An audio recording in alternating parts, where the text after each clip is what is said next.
Nirmala many happy birthdays. అరే ఈ రోజు నా బర్త్డే అని నీకెలా తెలుసు? ఒక్క బర్త్డే ఏంటి, భార్యడే, బాబుడే, అమ్మడే, ఆల్ డేస్ మనకి తెలుసు. లారెన్స్ గారు చెప్పారు. అది సరే గాని ఈ రోజు సంక్రాంతి పండగ కదా, నీ పండగ రోజున నీకు నా ప్రెజెంట్. థ్యాంక్స్. నీ బర్త్డే రోజున నా ప్రెసిడెంట్. ఏమిటి? ప్రెసిడెంట్. ప్రెసిడెంట్ కాదు ప్రెజెంట్. ప్రెసిడెంట్. ప్రెసిడెంట్ కాదు ప్రెజెంట్. ఓహో ప్రెసిడెంటా? ఓ మై గాడ్, ప్రెసిడెంట్ కాదు ప్రెజెంట్. ఊరుకా ప్రెసిడెంట్. సరేనైనా ఆ ప్రెసిడెంట్ ఇలా ఇవ్వు. పంచరసాప పెళ్లి కడదాం అనుకున్నాను. సర్లే, ఎప్పుడైనా దాని దగ్గర కట్టాల్సిందేగా. అబ్బో పట్టు చీర తీసుకొచ్చావే. నేను కొనలేదు, మా నాయనమ్మ కాలం నుంచి ఇంటి గోడలు కడుతున్న ఆనవాయితీ చీర. ఇది కట్టుకుని మొదటి రాత్రి గదిలో గడుగు పెడితే అంతే, తెల్లారేటప్పటికి తేడాలు వచ్చేస్తాయి. ఇలా ఇండీసెంట్ గా మాట్లాడకూడదని చెప్పానా? అది సరే కానీ జాకెట్ ఇది. మా నాయనమ్మ జాకెట్ వేసుకునేది కాదు, అందుకే మరి నీకు కూడా జాకెట్ తీసుకురాలేదు. అబ్బా ఇప్పుడే చెప్పాను అలా మాట్లాడకూడదని. నిన్ను మార్చడం నా వల్ల కాదు. నన్నెందుకు మార్చడం గానీ చీర మార్చు. చుట్టుపక్కల ఎవరు లేరు, ఇద్దరు కలిసి ఇక్కడే మార్చేసుకుందామా? నువ్వు అటు వెళ్ళి మార్చుకో, నువ్వు నేను ఇటు వెళ్ళి మార్చుకుంటాను. సరే పద. ఎక్కడికి? మా నాయనమ్మకి మా తాతయ్య చీర కట్టేవాడు. నువ్వు వెళ్ళు. వెళ్ళమంటుంటే అలాగే అలాగే అలాగే వెళ్ళు. నిర్మల,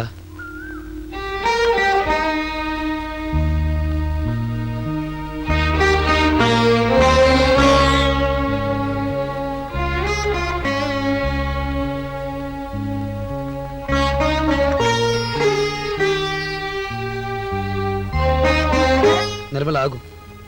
నా మనసిప్పి నీతో చెప్పుకొని నన్ను నువ్వు మర్చిపోలేవని నాకు తెలుసు. నేను కూడా మర్చిపోలేకపోతున్నాను. నేను అమ్మాయిని ఇష్టపడి పెళ్లి చేసుకోలేదు. నాకు తెలియకుండానే ఈ పెళ్లి జరిగింది నిర్మల. నా గురించి నువ్వు తప్పుగా అనుకోవద్దు. ఇప్పటికీ నిన్ను మనస్ఫూర్తిగా ప్రేమిస్తున్నాను. నిర్మల ఆగు, నా మాట ఇన్ని. నిర్మల, నిర్మల.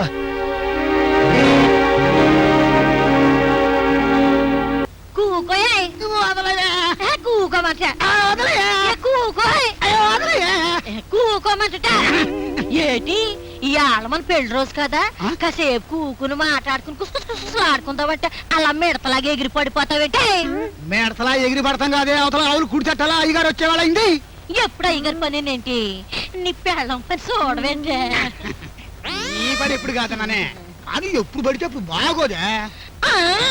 పెళ్లి రోజులు కూడా బాగోదేంటి?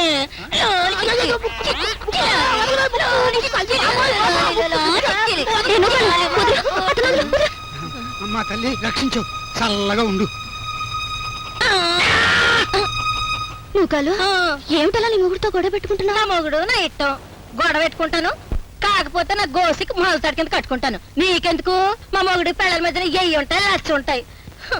ఇవాళ మా పెళ్లి రోజు కదా, కాసేపు కూకుని మాట్లాడుకుని గుసగుసలాడుకుందామంటే మా ఉసిరు వేసుకోవడానికి మధ్యలో ఊడిపడ్డావు.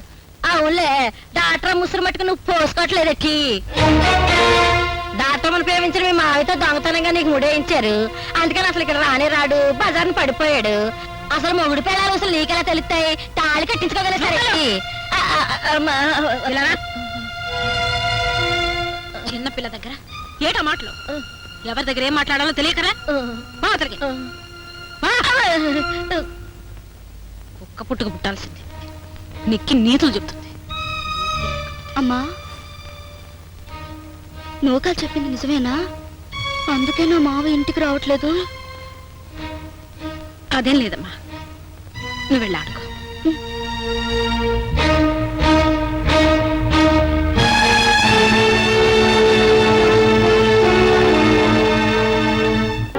నాగలక్ష్మి, కొత్త చీర అట్టుకొచ్చాను, కట్టుకురా. ఏటి ఇప్పుడు మన ఇల్లున్న పరిస్థితిలో నన్ను కొత్త చీర కట్టుకుని కులకమంటారా? మన పెళ్లి రోజు కదా అని పట్టుకొచ్చాను, కట్టుకో. మళ్ళీ పూలెట్టుకోవడం మర్చిపోకు. చాలా బాగుంది. కన్న కూతురు కాపురం కన్నీటి కాపురం అయింది. అల్లుడింటి గుమ్మం తప్పకుండా తిరుగుతున్నాడు. అవేమీ పట్టించుకోకండి. ఇప్పుడు నేను మళ్ళీ పూలు పెట్టుకోవాలి. ఎవరి కర్మ ఆళ్ళదే. నీకు 25 ఏళ్ళే పెళ్ళైనా ఏం లోటు వచ్చింది? ఇంకా 25 ఏళ్ల పొడుచులాగే ఉంటావు. వెళ్ళి కట్టుకురా.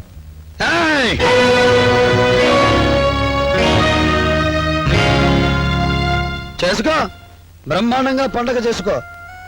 కన్న కూతురు సంతోషంగా ఉంది, ఇంటల్లుడు మరీ మరీ సంతోషంగా ఉన్నాడు. నువ్వు వెరీ వెరీ బ్రహ్మాండంగా పండగ చేసుకో. ఈ రోజు మా అక్కయ్య పెళ్లి రోజున జ్ఞాపకం పెట్టుకుని పువ్వులు తెచ్చాను. ఇంత హుషారుగా నువ్వు ఉన్నామని తెలుసుంటే మావయ్య నీ కోసం పట్టు బట్టలు కూడా పట్టుకొచ్చేవాడిని. రేయ్, కళ్ళు కనపడుతున్నాయా? ఎవరితో మాట్లాడుతున్నావో తెలుస్తుందా నీకు? రా నాయనా రా. ఇంతకాలం నన్ను తిట్టి బెదిరించి బానిసను చేశావు. ఇప్పుడు కోరుకున్న అమ్మాయిని దూరం చేసి గుండె ముక్కలు చేశావు. ఇంతకన్నా ఏం చెయ్యగలవు? మాయ మావయ్య నీ ఎదురుగా నోరెత్తి మాట్లాడటం కూడా నాకు రాదే. నా మీద పగ పెట్టుకుని దానుసురెందుకు పోసుకున్నావు? పాపం మావయ్య, మహాపాపం. పెళ్లి చెయ్యగానే తండ్రిగా నీ బాధ్యత తీరిపోయిందనుకున్నావు కానీ చూడు ఈ పిల్ల మొహం చూడు. నీ బాధ్యత తీరిపోయిందనుకున్నావా? ఆహా, బరువు దించేసుకున్నా. రేయ్, ఏంటో తాగుబోతు పిల్ల. వదిలి వెళ్ళు. ఈ తాగుబోతు కడుక్కోండి. ఏమిటి? ఏంటి పిచ్చి పిచ్చిగా మాట్లాడుతున్నావు? ఏంటి? రేయ్, రేయ్. నాన్న! నువ్వు కొట్టినా తిట్టినా మావయ్య నోరు తెరవపోవడం వల్లేగా ఎంత అలసైపోయాడు. ఈసారి మావయ్యనేమని అన్నావో నేను ఊరుకోను. జాగ్రత్త.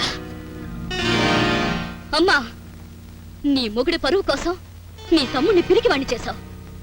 నా మొగుడి పరువు కోసం నీ మొగుడిని, నా తండ్రిని కూడా లెక్క చేయను. అది నీ మొగుడికి చెప్పు. పదమావయ్య, రా మావయ్య, రా.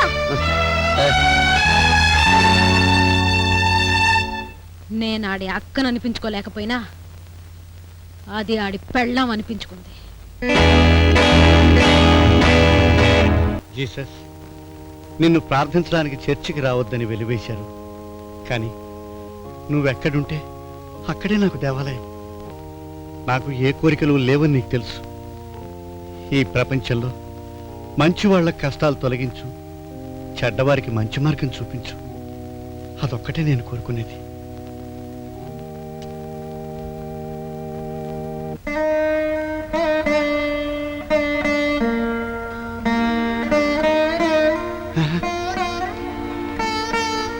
అమ్మా, నువ్వు గోపి భార్యవు కదూ? కాదు ఫాదర్, మా మావయ్యకి బలవంతంగా కట్టబెట్టిన భార్యని. నా సమస్యను మీరైనా తీరుస్తారని మీ దగ్గరికి వచ్చాను. ఎలా తీరుస్తానమ్మా? నాకు తెలిసిన పరిష్కారం ఒకటే ఉంది. మీ ఇద్దరి పెళ్లి చెల్లదని చెప్పడం. కానీ అందువల్ల మీ మామయ్య సమస్య తీరిపోతుందేమో కానీ నీ బతుకు నీకే సమస్య అయిపోతుందమ్మా. నా గురించి ఆలోచించకండి ఫాదర్. నాకు మా మావయ్య సంతోషంగా ఉంటే అంతే చాలు. పెద్ద ఆరిందాలా మాట్లాడుతున్నావే. అనుభవం పెద్దదైనప్పుడు ఆరిందతనం అదే వస్తుంది ఫాదర్. ఆడపిల్ల పెద్ద మనిషి అయ్యాక పెళ్లి చేస్తేనే పెళ్ళనిపించుకుంటుంది.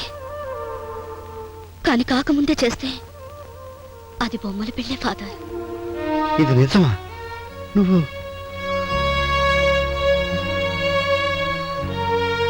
మా మావయ్య డాక్టర్ అమ్మని మర్చిపోలేకున్నాడు. ఇంటికి కూడా రావడం లేదు. వస్తే బాగా తాగేసి వస్తున్నాడు. అతను చూస్తే నాకు చాలా బాధగా ఉంది ఫాదర్. మా మావయ్య బతుకు బాగు చేయాల్సిందే మీరే ఫాదర్, మీరే. అమ్మా,